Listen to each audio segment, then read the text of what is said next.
So next discussion is on couple. Just like forces act on the body, means in a system there are number of forces. Like that, there is a couple also. So what is couple? So here on this body, couple acts.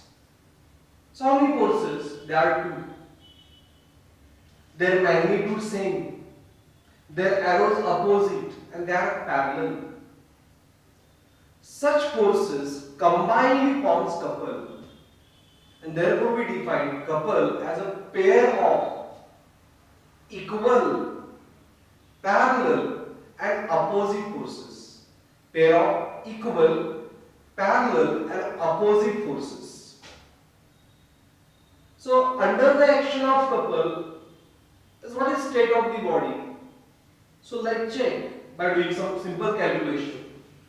Let's calculate resultant summation f x0 because no oriental, summation fy p minus p, therefore fy is 0. So resultant 0 means there is no linear motion under the action of couple. But we know that there is one more calculation, moment. So let's take a moment. So in this figure you understood there is one more thing extra is A. That is called as arm of couple.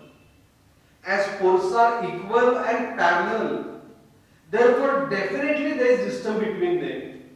And this perpendicular distance between line of action of two forces of couple call its arm.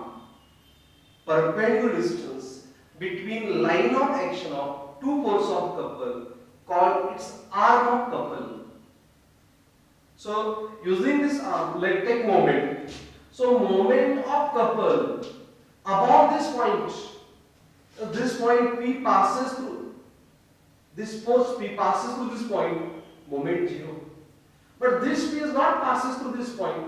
So it is a P into A and this rotation is clockwise. So it is P into A. If I take moment about this point, then this P becomes 0. But this P into distance A, moment force into perpendicular distance, and again it is clockwise.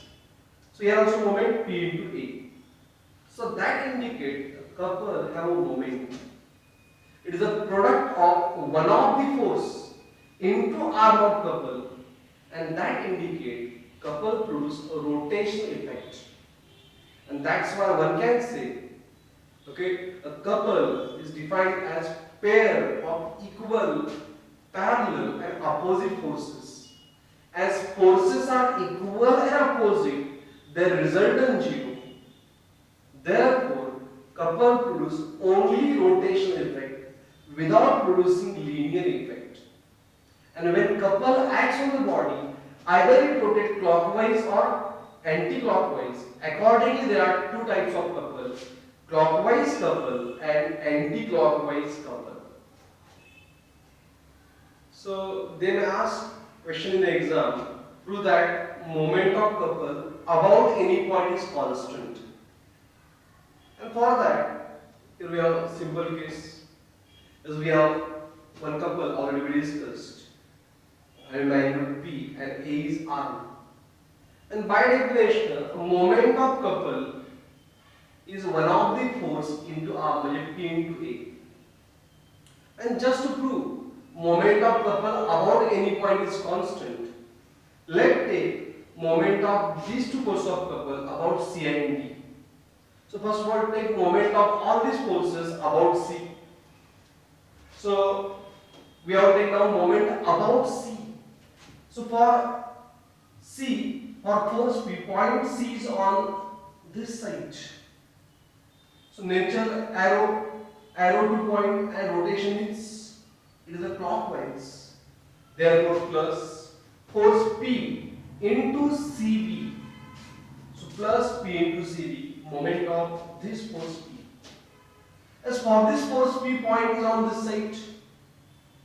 Nature arrow to the point, the rotation is anti-clockwise. That's why minus. minus force P, distance AC. But we know that CB nothing but AC plus AB. So P into AC plus P into AB minus P into AC get cancelled. What remains? P into AB. AB nothing but R. That's why P into A. When we take moment about C. Let's check moment about D. So when we are going to check moment about point D, let's start with this force P. As for this force P, this point nothing but D points on right side.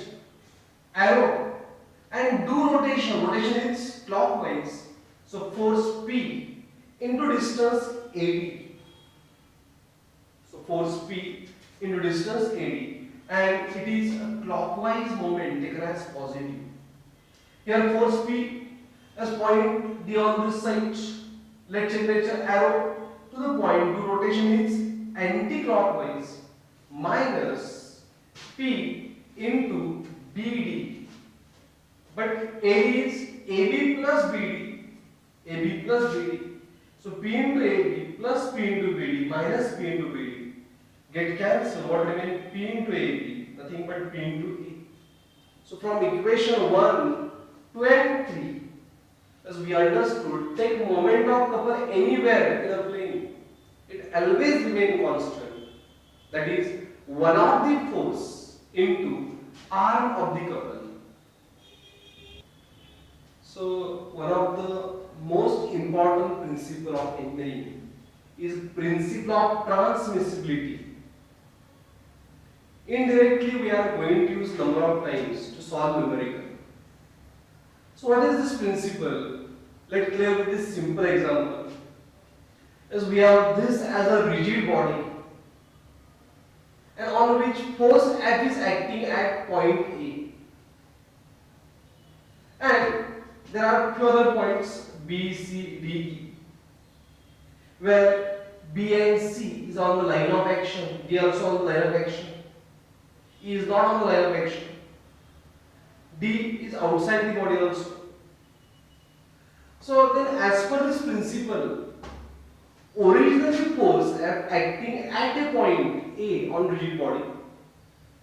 But as per this principle, if I assume instead of that a force F without changing its magnitude, it is acting at point B, it is allowed. Instead of that, if I show force F acting at point C, it is allowed. Okay, one can assume this. Instead of a force will act at point A at point B. So such assumption is allowed as per rule. As one can assume this force at point D, acting at point D. So it is not allowed because this point is outside the body. At point E, as it is also not allowed because it is not on the line of action. So like that, one can apply principle of transmissibility to solve numerical. So what is this principle? So force acting at a point on a rigid body, force acting at a point on a rigid body is assumed to be act at any other point on the line of action of the force, but within that body. Clear? Force acting at a point on a rigid body is assumed to be act at any other point, and condition for that other point is that point must on the line of action as well as within that body. Let's take one more example. 100 Newton acting at A, 200 Newton acting at B. But as per this principle, these dotted lines are given. So that indicates both the forces are acting at point C. As per principle of transmissibility, one can assume 100 as well as 200 acting at point C.